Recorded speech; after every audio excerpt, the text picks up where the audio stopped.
étudié un certain nombre d'entreprises, 260, Oui, dans différents secteurs, complètement. banque, assurance, retail, etc. Exactement. Et donc l'objectif, c'était de mesurer la maturité de l'usage des DMP. Alors, est-ce que les marketeurs français connaissent maintenant la DMP?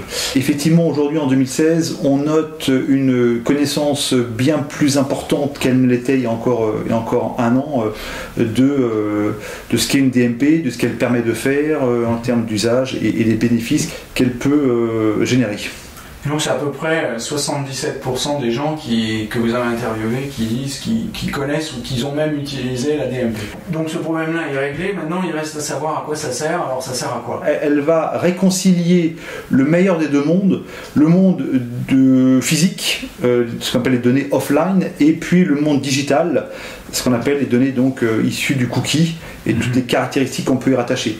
Et la DMP va permettre de rattacher un cookie à une personne physique, voilà, à un identifiant connu d'une personne. Et de par cette connaissance, cette compréhension de son comportement, être capable de déclencher des campagnes marketing cross-canal pour justement générer un maximum de résultats et maximiser l'efficacité et la rentabilité de mes actions marketing. Et ça ne sert pas uniquement à faire des campagnes, ça sert aussi à optimiser les CRM, à faire de la business intelligence et à personnaliser des supports. Complètement. Qui s'occupe de ce genre de projet dans les entreprises? Est-ce que ce sont les marketeurs eux-mêmes qui font ça? Alors oui, on note que ce sont les directions marketing qui sont à l'origine de ces projets-là, qui commandent et qui pilotent ces projets-là en interne, qui sont même au départ dans le choix de l'éditeur, accompagnés parfois par un cabinet conseil, et qui sont ensuite dans l'exploitation même de la solution. Complètement. Appuyé bien sûr par les DSI. On a différents cas de figure. On a effectivement plutôt des gens qui sont connotés CRM qui vont exploiter la DMP. Puis on a parfois des profils plus médias issus du monde digital.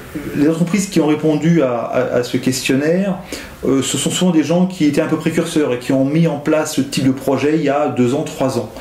Et il y a 2 ans, 3 ans, il est vrai que ces projets-là étaient des projets qui mettaient un peu de temps à être déployés. Aujourd'hui, c'est totalement différent. En quelques jours, quelques semaines, on déploie une DMP et on l'active, voilà, au sens marketing. Voilà. Et on a complètement changé de philosophie.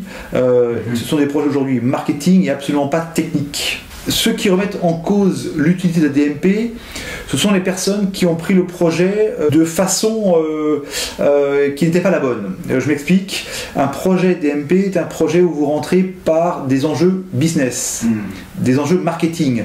Et la plateforme DMP se paramètre pour justement répondre à ces enjeux-là. On est passé, encore une fois, d'un projet technique à un projet marketing piloté par les cas d'usage. Et aujourd'hui, on commence à avoir des premiers retours d'expérience en termes de ROI. Où va la DMP dans les 5 prochaines années?